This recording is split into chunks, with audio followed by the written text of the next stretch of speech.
क्या हुआ, किसकी कॉल? मेरे शौहर की। तो अटेंड करो ना, मैं डर क्यों रही हूँ? तुम अपना मुंह बंद रखोगे तो अटेंड करोगी ना, बोलना मत अब कुछ। हेलो हेलो हाजिर ताशिया, कहाँ हो तुम? फुर्सत मिल गई है आपको अपनी पहली बीवी से? फजूल बातें मत करो, ये बताओ कहाँ हो तुम? मैं अपने मैके से बस निकल रही हूँ आपके घर के लिए। थोड़ा वेट करो, मैं खुद लेने आता हूँ तुम्हें। नहीं नहीं नहीं नहीं, मैं तो निकल गई हूँ, बस रास्ते में पहुँचने वाली हूँ। अच्छा, कैसे आ रही हो? बस पे आ रही हो? टैक्सी में ही आ रही हूँ ना, आप क्या करेंगे आकर? अच्छा, टैक्सी पर आ रही हो, घर पहुँचो फौरन। हाँ हाँ फिक्र नहीं करें, बस मैं घर आ रही हूँ। ओह माय गॉड, तुम अपने हस्बैंड की दूसरी बीवी हो? गाड़ी क्यों रोकी है? क्या फर्क पड़ता है, पहली हूँ या दूसरी हूँ? सरताशिया, तुम्हें रिश्तों की कमी थोड़ी है। खूबसूरत हो, पढ़ी लिखी हो, आखिर ऐसी कौन सी आफत आ गई थी कि तुमने दूसरी बीवी बनने का फैसला किया? तुम्हें ज्यादा टेंशन लेने की जरूरत नहीं है। मैंने जो कुछ भी किया है ना, सोच समझ के किया है। गाड़ी चलाओ, मुझे जल्दी घर जाना है।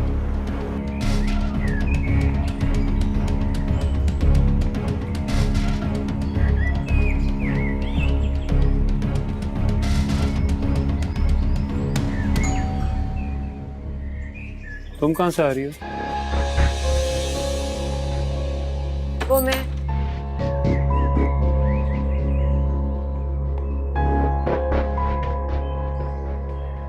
तुम्हें क्या हुआ? आप तो मुझसे कह रहे थे कि आप जरताशा को लेने नहीं जाएंगे, तो फिर? मैं नहीं लेने गया उसे, खुद ही आई है वो, जाके पूछ लो उससे। बस कर दे, मुझे बेवकूफ बनाना छोड़ दे। बिलाल को भी लगता है आदत हो गई है तुम्हारी। देखो कैसे फौरन पहुंच गया तुम्हें लेने के लिए। मैं बिलाल के साथ नहीं आई, खुद आई हूँ। बेवकूफ लड़की, तो फोन करना था ना भाई बिलाल को, तुम भी आखिर उसकी जिम्मेदारी हो। वो अपनी पहली बीवी की जिम्मेदारी तो पहले पूरी कर लें, मेरा ख्याल तो बाद में आएगा उन्हें। वैसे भी मुझे जरूरत नहीं है, जी लूंगी अपनी जिंदगी जैसे मुझे जीनी है।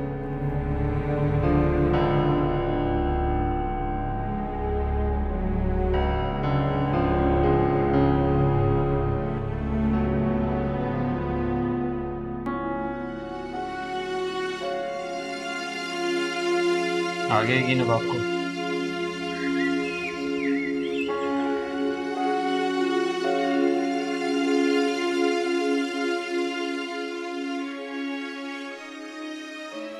चाय।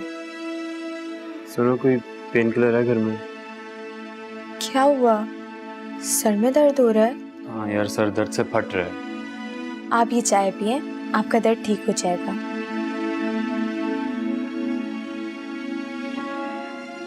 बिलाल, आप मुझे कुछ अपसेट लग रहे हैं। सब खैरियत है ना? हाँ सब खैरियत है, लेकिन मुझे तुमसे एक रिक्वेस्ट करनी थी। देखो, जो कुछ भी हुआ उसके लिए बहुत शर्मिंदा हूँ मैं, लेकिन तुम बार बार मुझसे बदगुमान ना हुआ करो, बहुत हर्ट हो जाता हूँ मैं। अच्छा, आई एम सॉरी। पहले थोड़े मसले हैं घर में जो तुम भी। क्या हुआ है, आप कुछ बताएं तो।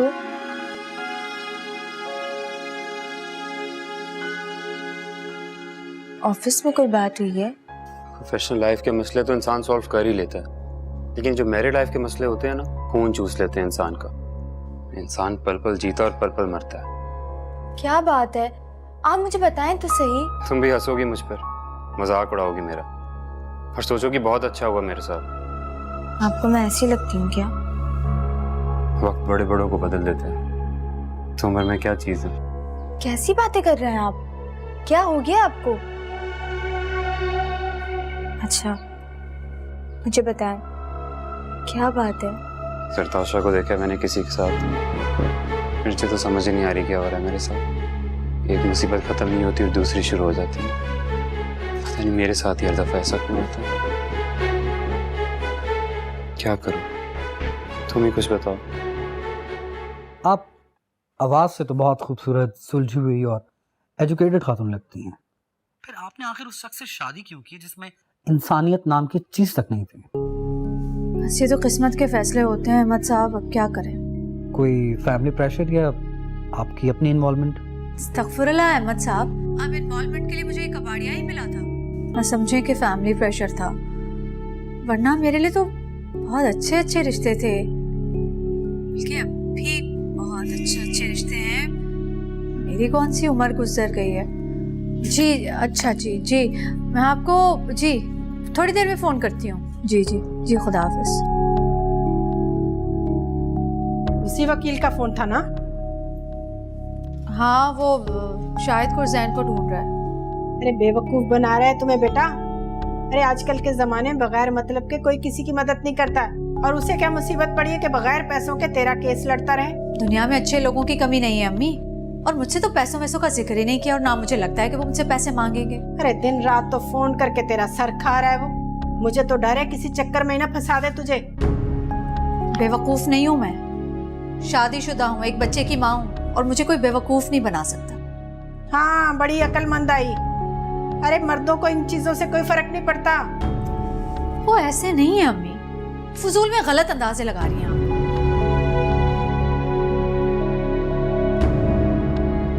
सताशा की हरकत ने शाम से अपसेट कर रखा है मुझे। शक्ल से तो वो ऐसी नहीं लगती। जो शक्ल से जितना मासूम लगता है ना, उसका धोखा उतना ही ताकतवर होता है। लेकिन वो शख्स था कौन? आप जरदाशी से पूछते क्यों नहीं है? जो उसकी गाड़ी में बैठकर मुझसे झूठ बोल रही थी, मेरे सामने कैसे मानेगी इस बात को? इस मसले का क्या हल होगा? सोच रहा हूँ अम्मी और हिना आपा से शेयर करूँ। अब नहीं, आप ऐसा मत करिएगा, वरना वो समझेंगी कि मैंने आपको जरदाशी के खिलाफ भड़काया है। यार वो ऐसा क्यों समझने लगी भला?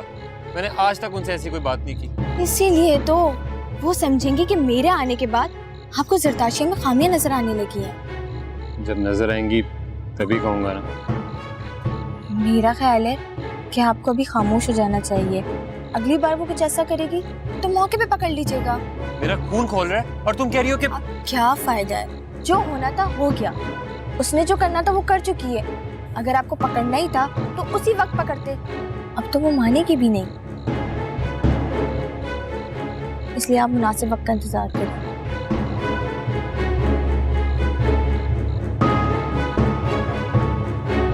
बिलाल, बात सुन मेरी। जी। मायरा को तुम मुझसे पूछे बगैर इस घर में ले आए, मैंने कुछ नहीं कहा, लेकिन अब तुम जरदाशिया के साथ कोई ज्यादती करोगे ना तो मैं चुप नहीं रहूंगी। अब क्या कह दिया मैंने उसको? जब से मायरा इस घर में आई है, तुम तो मुसलसल जरदाशिया को नजरअंदाज कर रहे हो। सारा दिन बेचारी हीरा के कमरे में बैठी रहती है, कुछ ख्याल भी है तुम्हें उसका? अपनी सारा दिन तो अपने मैके गुजार के आई है, अब क्या हो गया इसको? जब तुम उसे वक्त ही नहीं दोगे तो मैके की तरफ ही भागेगी ना। आप क्या चाहती हैं? अगर एक हफ्ता तुम मायरा के कमरे में रहोगे तो अगला पूरा हफ्ता तुम्हें जरदाशिया को देना होगा। जी ठीक है। और कोई हुक्म? ये किस लहजे में बात कर रहे हो तुम? अम्मी मैं पहले ही बहुत अपसेट हूँ, मार्केट जा रहा हूँ दवा लेने, प्लीज मुझे परेशान ना करें। क्या हो गया? तबीयत तो ठीक है ना तुम्हारी? जी मसल पुल हो गया, इसलिए कोई पेन किलर लेने जा रहा हूँ। दरवाजा बाहर से लगा जाऊंगा, प्लीज आप सो जाए सुकून से। अच्छा ठीक है। और सुन, करीबी मार्केट में जाना बेटा, ज्यादा दूर मत जाना। रात के 10 बज रहे हैं, हालात भी बहुत खराब है, और मोटरसाइकिल ले जाने की कोई जरूरत नहीं है। ठीक है।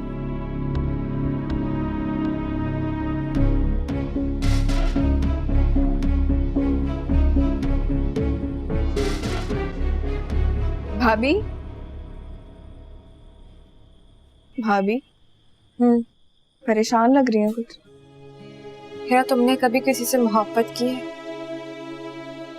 जी, और बहुत बड़ा धोखा भी खाया है उसके हाथ। कितना दुख होता है ना जब कोई अपना प्यार करने वाला आपको धोखा देता है।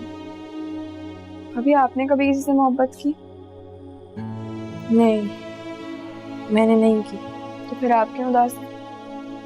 मेरी एक दोस्त ने की थी, बैठे बैठे वो याद आ गई।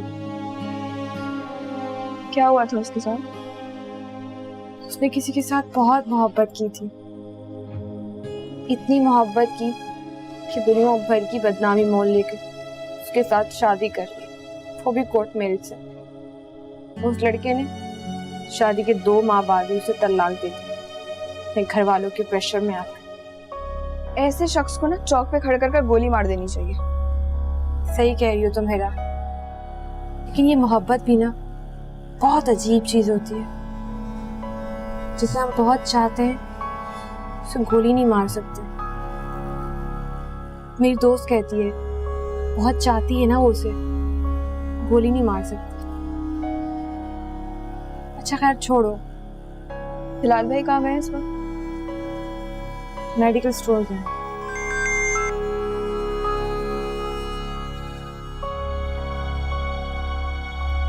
हेरा, मेरा दिल बहुत घबरा रहा है, मैं छत पे जा रही हूँ।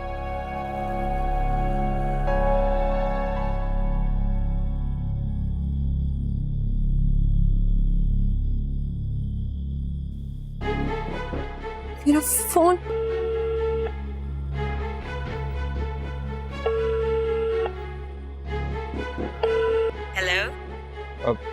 हेलो, आई एम सॉरी जी, रॉन्ग नंबर है। मिल गया सुकून, हो गई तसल्ली आपको? किसका नंबर है? पूछ लेना था ना, बता देती आपको। दोस्त थी मेरी। तुम भी तो रात के इस पैर चोरों की तरफ फोन पे आके बात कर रही हो, जैसे खुदा ना खास्ता। खुदा ना खास्ता क्या? हाँ बोले बिलाल, जो कुछ ये मायरा ने आपके दिमाग में भर दिया ना मेरे खिलाफ, एक दफा निकाल ही दीजिए आज। मायरा ने मुझे कुछ नहीं कहा, तुम्हारी अपनी हरकतें आजकल कुछ मशकूक हो रही हैं। मेरी हरकतें मशकूक नहीं, आपकी ज़हनी हालत तबाह हो चुकी है बिलाल, जो मायरा ने की है। कि मायरा जो कुछ कर रही है ना, सब समझती हूँ मैं, सब जानती हूँ मैं।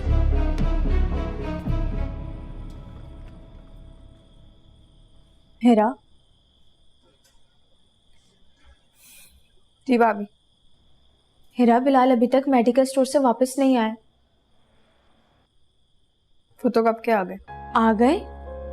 अगर आ गए हैं तो फिर कहाँ हैं? छत पर हैं, शरद आशिया भाभी के साथ। ये कोई वक्त है छत पर जाने का? भाभी, जितना हक आपका है ना बिलाल भाई पर, उतना ही जरताशिया भाभी का भी है। ज्यादा उनकी इन्वेस्टिगेशन मत किया करें आप। तुम शायद भूल रही हो कि जरताशिया से पहले मैं इस घर में आई थी। तो इससे क्या होता है? तुम छोटी हो तो छोटी बनकर रहो। बेहतर तुम्हारे लिए यही होगा कि तुम मेरे मामलात में ना ही बोलो तो अच्छा है। भाभी, और आपके लिए बेहतर ये है कि आप जरताशिया भाभी और बिलाल भाई के बीच में दीवार ना बने।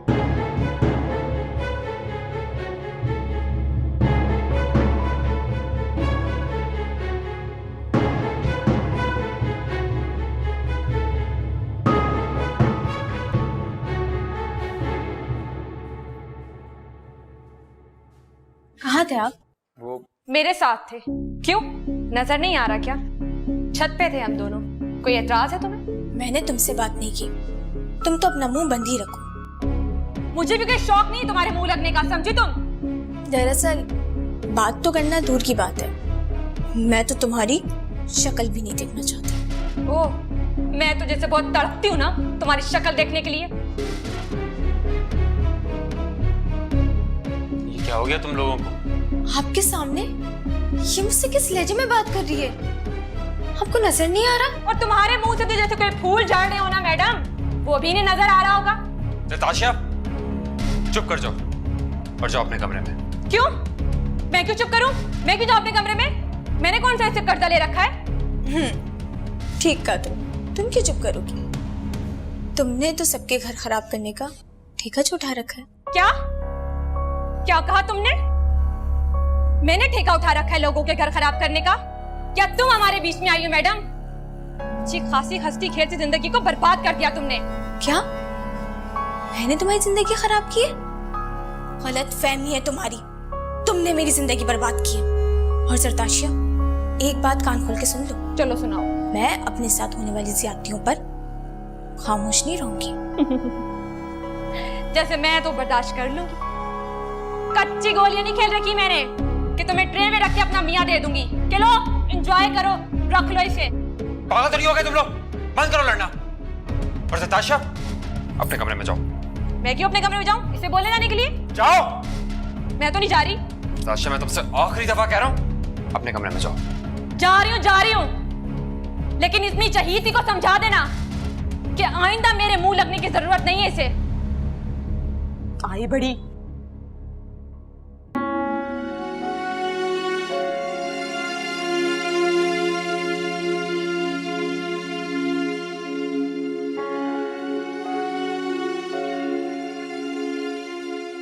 तुम्हें क्या जरूरत थी उसके मुंह लगने की? आपने उसकी चलती हुई जबान देखी थी? वो तो है ही बदतमीज। हाँ तो समझ लें, अब मैं भी किसी से कम नहीं। लेकिन मायरा, इस तरह तो घर का माहौल बहुत ज्यादा खराब हो जाएगा। तो मैंने सब सेट रखने का ठेका उठा रखा है? हाँ, तुम्हें क्या हो गया मायरा? तुम ऐसी तो कभी भी नहीं थी। ऐसी नहीं थी, तभी तो बेवकूफों की तरह अपनी जगह छोड़कर चली गई। और वो दूसरी औरत बड़े आराम से मेरी जगह पे कब्जा कर लिया उसने। वो तो अम्मी और हिनापा ने जिद की थी। हाँ, अम्मी और हिनापा ने जिद की और अब सहरा बन के चल पड़ी। बस बिलाल, बहुत हो गया। मायरा, इस तरह तो घर में हर वक्त हंगामा बरपा रहेगा। तो मैं क्या करूं? देखो मायरा, तुम थोड़ा तहम्मुल और समझदारी से काम लो, चीजें बहुत बेहतर हो जाएंगी। मेरी सारी समझदारी उसी दिन खत्म हो गई थी जिस दिन आपने जरताशिया के साथ निकाह किया था। क्या कसूर था मेरा? एक औलाद ना होने की जिम्मेदार सिर्फ औरत होती है। मैं जानता हूँ बहुत ज्यादती हुई है तुम्हारे साथ। तो अब ये भी जान लें कि मैं किसी भी ज्यादती के ऊपर खामोश नहीं बैठूंगी। अच्छा, प्लीज अपना मूड ठीक करो, रिलैक्स हो जाओ प्लीज। और आप भी मुझसे झूठ बोलना छोड़ दें। मुझसे कहकर चाह रहे हैं कि मायरा, मैं तो मेडिकल स्टोर जा रहा हूँ, लेकिन पता चलता है